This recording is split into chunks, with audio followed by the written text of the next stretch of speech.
is a product. That's where we are exactly arriving at the story in terms of change of views. Coming to Mr. Swamiji, who, if you listen to discourses on TV or you go to Swamiji, invariably, with all due respect to this elderly gentleman or woman, if you ask them a question, they'll never have a straight answer. They will beat around the bush and give you answers, you come back more confounded and confused. So then he had three conflicting solutions to the so-called problem for Anna. Anna took one of them. Couldn't the Swamiji have stayed back and gone to the village and convinced, being a Swamiji well respected, and spoken to Anna's father and found a way for her?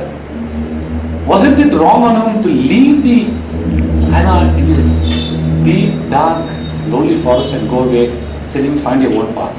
How many of you think Swamiji was wrong in what he did? Yes.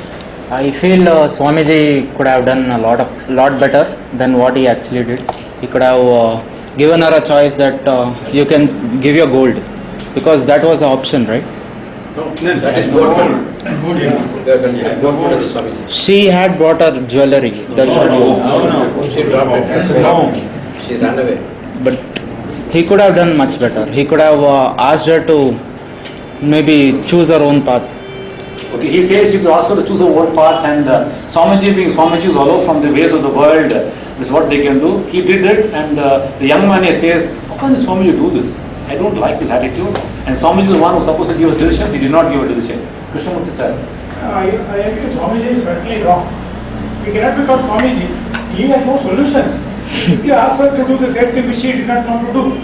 He could have walked away without, I have no answer, I have no solution for you.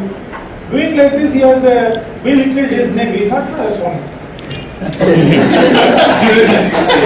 Not Swami, Bharata Nityananda Swami. Prashant, your opinion on this? No, nothing wrong with that, because it was her choice to go and ask for help from Swamiji. She is the one who was in problem, and she went to him. She saw that man, she went to him. She shared her problems and asked for a solution. All that man did was to offer the solution which he knew, and then he chose what he wanted to do. Prashant's point is something so explanatory in real life. Do not come to me unless you want to. I never offered you a solution. You asked for it. I gave you one, take it or leave it. I am not God to give you all solution. I am only a Swamiji who is a servant of God. I am one who is moving a saffron cloth. Ultimately, she took one of the decisions that Swamiji gave. So, your view, Swamiji is right, your view, Swamiji is wrong. If you look at all the characters in the story, everybody had an answer which is right or which is wrong. And let me tell you, all of them are more or less convincing. The fact of life is, there are no wrongs and rights here. Everything that is said was right, everything that is said was wrong. It all stems from a system called value systems in life. All of us gave our answers based on a value system, on our experiences, on the way society brought you up. And these value systems are largely divided into two. One is called the social value system. Social value systems are the one which stays with us for a period of time. And as time passes, this social value system changes. Take for example, when I was in college, probably 20 years before, I never heard of the word gay. To me, gay meant excitement, joy. 20 years from now, the High Court of some state has said it's legal and all right for gay people to live together. 20 years, my social value system, those days was different, today it's different. Live-in relationship, never heard of it. Surrogate mothers, unheard of 20 years back, all accepted today. Oscar Wilde, one of the most celebrated writers of those days, was a gay. It was criminal to be a gay those days. His children hated him for what he was and was shunned by society. His wife hated him. But today, since we have accepted the concept of gay, Oscar Wilde is someone whom we all have come to accept more as a celebrated author than someone who was gay. Time changes the attitude towards those things. Next comes a value system called the universal value system. A universal value system will not change for any period of time. It may take 1 year, 10 years, 100 years, 500 years. The universal value system remains the same. Honesty, integrity, corruption, freedom. The definition for all these may vary with each of you. What honesty means to you as a definition may be a different meaning to me. What freedom means to you may be a different meaning to me. But the definition is different, but the meaning will be the same. Mahatma Gandhi, one of the greatest freedom fighters of our time, to him freedom meant getting the British out of the country. But his modus and definition was non-violence. Subhash Chandra Bose wanted freedom for that country. Their universal value system of freedom was the same. But he didn't advocate non-violence. Subhash Chandra Bose created an army, attacked India. Whether he failed or succeeded was different. The universal value system was the same.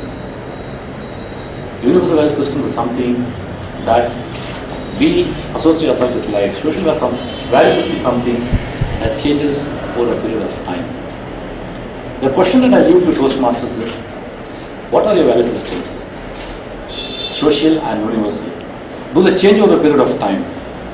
Does the concept and definition of honesty change with you? Because everybody is dishonesty, I can be. Everybody runs over the red signal, I can. Half the town, Yediyurappa and a group are corrupt, I can also be. Is this the value system that you got up with? No. Why has it been changing over time? Because society defines a different meaning to it, that you're bound and accept them, or are you taking the excuse conveniently to become one of them? Do not change that. When you listen to somebody, are you burdened with the task of agreeing to them and listen to them? The moment you do so, your definition of a social value system and a universal value system changes.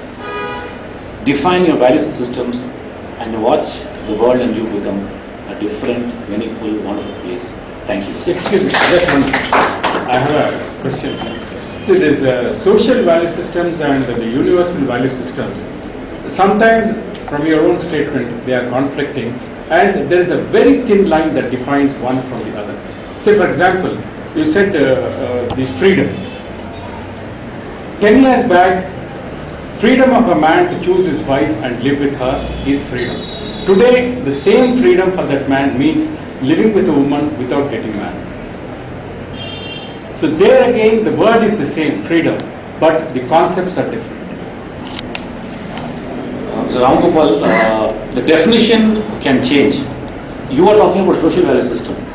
Social value system here is what you're talking about. The social value system can change, but the universal value system will never change. If it changes, your meaning towards life and purpose will change. That's what I'm meaning to tell you. If you could take the story of Yudhishthira in Mahabharata, he was one of the persons who was always spoken as someone who always spoke the truth. When it came to a crutch situation where Drona Ashwatthama, where Drona was asked him as Ashwatthama died, he faked a lie by telling it. He still remembers Yudhishthira more for what he told as a lie than what he told as the truth. Over a period of time, he is not defined by what he has been truthful. The scar markers that he told a lie. The universal value system of what he did changed. Everybody has a different definition for what a value system is. The point I am not trying to make here is your definition, your versions change. But are we sticking to a concept which is true to its meaning and to our lives? If so, our lives is well defined. If not, you will face unhappiness, sadness, dissatisfaction at work, lethargies. You don't know why. I leave this thought with you. Define your universal value systems, define your social systems, and see the world become a different place. Thank you, sir.